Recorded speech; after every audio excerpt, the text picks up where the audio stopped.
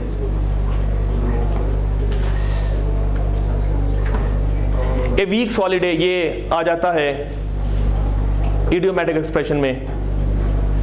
2 days wages, ये years absence, ये idiomatic expression में आ जाता है। फिर आपने देखा बेजान चीजों में ये एक्सेप्शंस हैं, एट इज विट्स एंड होता है। ठीक है?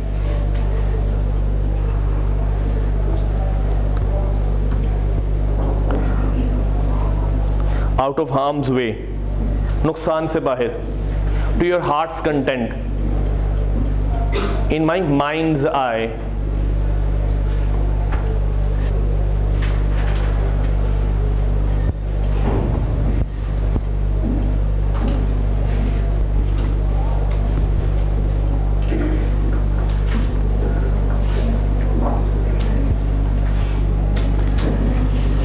बाकी हम इंशाल्लाह फिर नेक्स्ट करेंगे। ठीक है?